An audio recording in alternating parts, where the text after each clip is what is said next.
नमस्कार साथियों, मैं डॉक्टर राधा कृष्ण आपका स्वागत करता हूँ। हम पशुओं के मलमूत्र के बारे में, गोबर और गौमूत्र के बारे में बहुत अच्छे से जानते हैं और इसमें यदि गोबर देसी गाय का हो, तो वो हमारी मिट्टी के लिए, हमारी मिट्टी की उपजाऊपन के लिए बहुत महत्वपूर्ण है और इसकी विशेषता को हमारे पूर्वज हजारों सालों से जानते रहे। इसीलिए हम अपने खेतों में पशुओं को बढ़ाते रहे और आज भी ये प्रचलन कहीं-कहीं यथावत जारी है।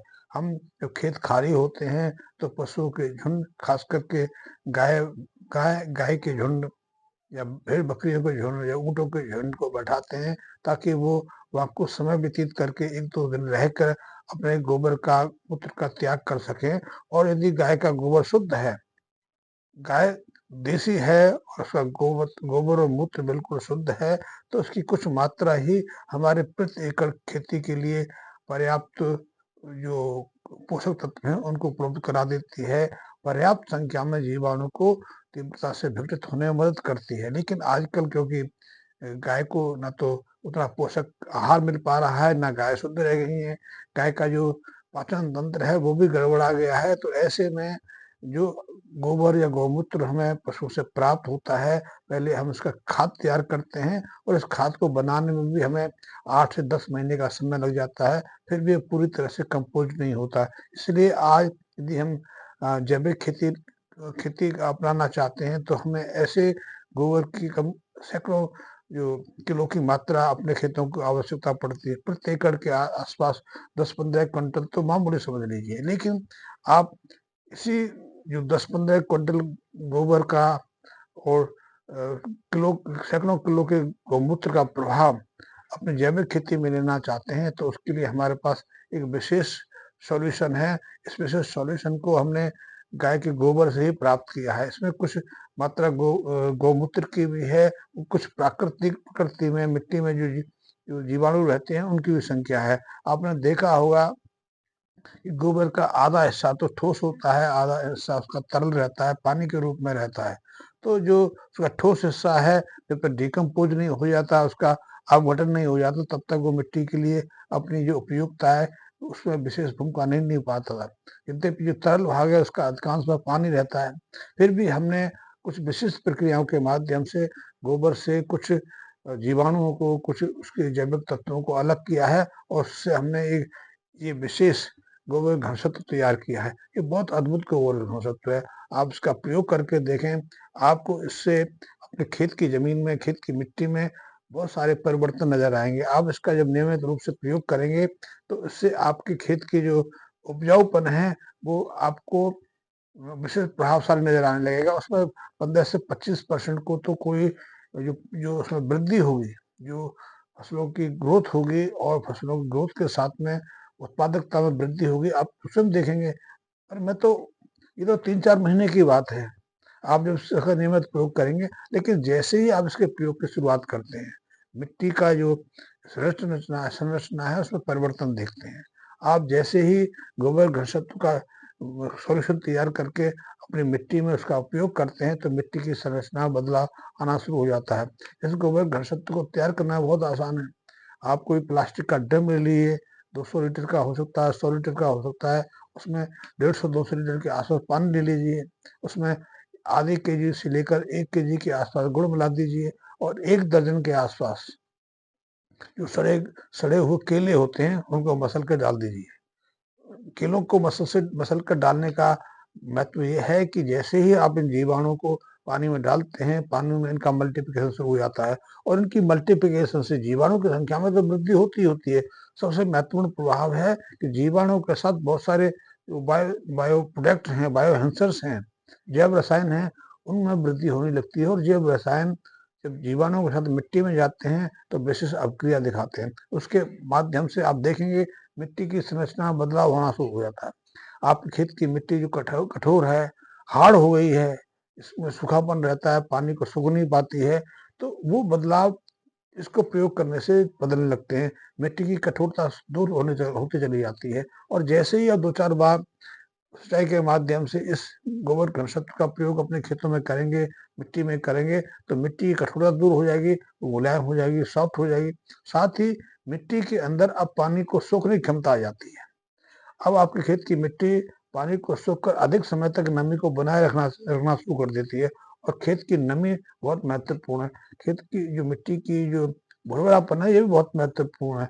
भुरभुरापन के कारण आपकी जो भी पौधा आप लगाते हैं, जो बीज आप अपने मिट्टी में डालते हैं, उससे के अंकुरण से जो बीजें जो जड़ें निकलती हैं, वो अधिक गहराई तक जा पाती हैं। साथ ही जब इसके जीवाणु कल्चर से, इसके बैक्टीरिया कल्चर से मिट्टी में जो डिकम्पोजिशन की क्रिया शुरू होती है, तो उससे मिट्टी में जो नाइट्रोजन है, फास्फोरस है, पोटेशियम है, इनकी जो परसेंटेज है, उनकी जो मात्रा है, बढ़ती चली जाती है। लेकिन नाइट्रोजन, फास्फोरस, पोटेशियम ये तो महत्वपूर्ण है और इनकी आपूर्ति के लिए हम कई तरह के जो रासायनिक खाद है उनका प्रयोग करते हैं। लेकिन जो माइक्रोन्यूट्रिएंट्स हैं, जिसमें हम कैल्शियम को ले सकते हैं, सल्फर को ले सकते हैं, हम जिंक ले सकते हैं, फास्फोरस को ले सकते हैं, हम इसमें मैग्नीशियम, मैग्नीज, कोबाल्ट, कॉपर और दूसरे जिंक या फिर मेलबोर्डियम वगैरह जैसे बोरोन, इन सबको ले सकते हैं। इन सब की महत्वपूर्ण भूमिका है।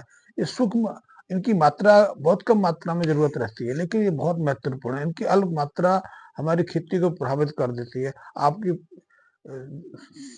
नाइट्रोजन, फास्फोरस, पोटाशियम से, कार्बन से आपकी फसल की ग्रोथ अच्छी हो सकती है। आपको दिखाई दे सकता है कितना अच्छा पौधा निकला है, कितना अच्छे से तेजी विकास कर रहा है, कितना हरियालीपन है, कितनी बढ़त है। लेकिन यदि उसमें जो फूल निकलेंगे और फूल यदि फलों में ना बदले, बीजों में ना बदले, बीजों का साइज कम हो जाए या फल पकने से पहले गिर जाए, तो वो आपके जो अब तक की प्राप्ति है, अब तक की जो ग्रोथ है, वो बेकार चली जाती है।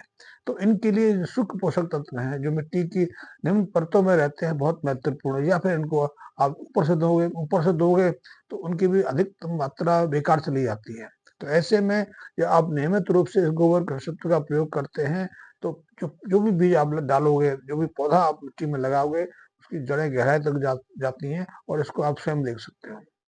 क्योंकि जब जैसे-जैसे इसका प्रयोग करेंगे, मिट्टी का जो भुरवापन बढ़ता जाएगा। मिट्टी में जो भी बीज लगाओगे, उसकी जड़ें अधिकतम गहराई तक जाएँगी और अधिकतम गहराई तक नहीं जाएगी, जड़ों की शाखा में निकलेंगी। शाखाएँ निकलने का अर्थ है कि अब मिट्टी के अंदर माइक्रोराइज़ा जो फंगस है, अब वो मिट्टी को सहयोग दे रहा है और माइक्रोराइज़ा के सहयोग से हमारे पौधों की जड़ें इन सूक्ष्म पोषक तत्वों को अधिक गहराई से सहजता से प्राप्त कर लेती हैं।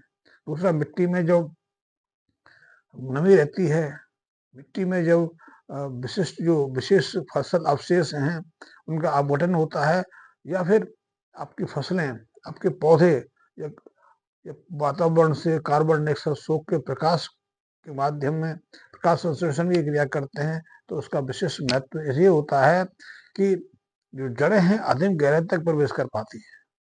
अधिक गहराई तक जाके वो उन सूक्ष्म पोषक तत्वों को प्राप्त कर पाती हैं। इसलिए समय पर ना केवल फसलों की बढ़त होती है, बल्कि समय पर वह फूल आते हैं, कलियाँ ज़्यादा निकलती हैं, उनकी शाखाएँ ज़्यादा निकलती हैं।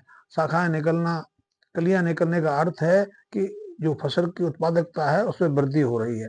जैसे कि आपने टमाटर का पेड़ लगाया, उदाहरण के रूप में लेता हूँ, टमाटर पे 5 टमाटर लगे, उसमें थोड़ी शाखाएँ थी तो 5-7 टमाटर लगे। लेकिन यदि शाखाएँ बढ़ जाएँ, टमाटर 5 की जगह 15 हो जाएँ और फिर वो 1.5 महीने तक टमाटर देता रहे और इस तरह अपने पूरी जो जीवन काल में वो 15-20 टमाटर की जगह 150-200 टमाटर दे दे, तो निश्चित रूप से आप मानोगे कि आपको आपकी फसल में काफ़ी वृद्धि हुई। ये टमाटर का आना ना जाना इसका महत्व नहीं है, ये महत्व ये है कि इसने अपना प्रभाव मिट्टी में दिखाया।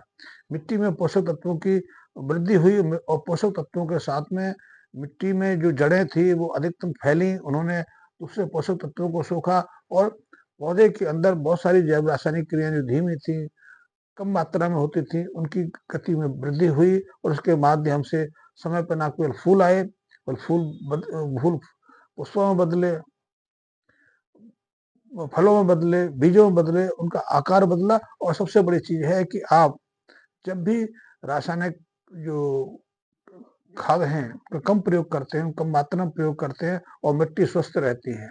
तो ऐसे में मिट्टी से जो रोग आपकी फसलों में जाते हैं, पौधों में जाते हैं, वो उनकी गति रुक जाती है या वो रोग लग भी जाते हैं तो पौधा अपने को स्वस्थ कर लेते हैं, मिट्टी भी स्वस्थ होती चली जाती है। इसलिए आप देखेंगे कि जैसे-जैसे आप इसका प्रयोग अपने खेतों में करेंगे, तो खेतों में बहुत सारे तरीके जो सूक्ष्म कीट होते हैं, जैसे नेमाटोड्स हैं, उनकी संख्या घट जाएगी, उनकी गतिविधि रुक जाएगी। दूसरा, हाँ, जो मिट्टी से कई तरह के बैक्टीरियल फंगल इन्फेक्शन पौधों में जाते हैं, उनकी गति रुक जाएगी और यदि वो जाएँगे भी तो पौधा अपने को स्वयं स्वस्थ कर लेगा, क्योंकि इसके माध्यम से ज़मीन की स्वस्थ होती है और ज़मीन स्वस्थ है, तो उसमें पौधों की जो इम्यूनिटी पावर है, जो रोग प्रतिरोधक क्षमता है, वो भी स्ट्रॉन्ग होती है और ऐसे में रोग इन पौधों को प्रभावित नहीं कर पाता।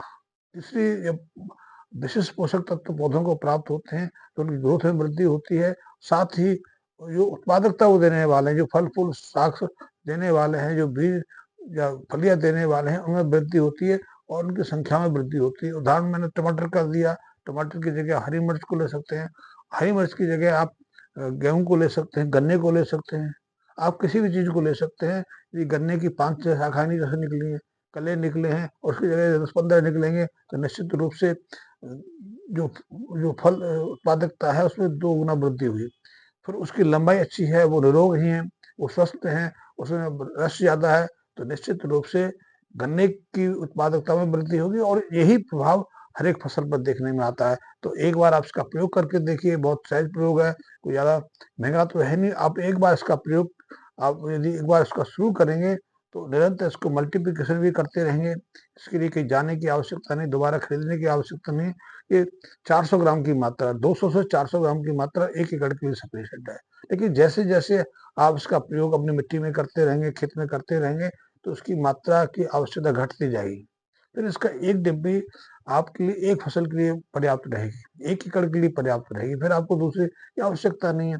हमने कुछ और भी प्रयोग गोबर घनसत्व को लेकर किए हैं, हम गोबर घनसत्व इसे कह देते हैं, जैसे इसका वास्तविक नाम है सुपर गोल्ड बायोएक्टिव जो गोबर सॉल्यूशन है।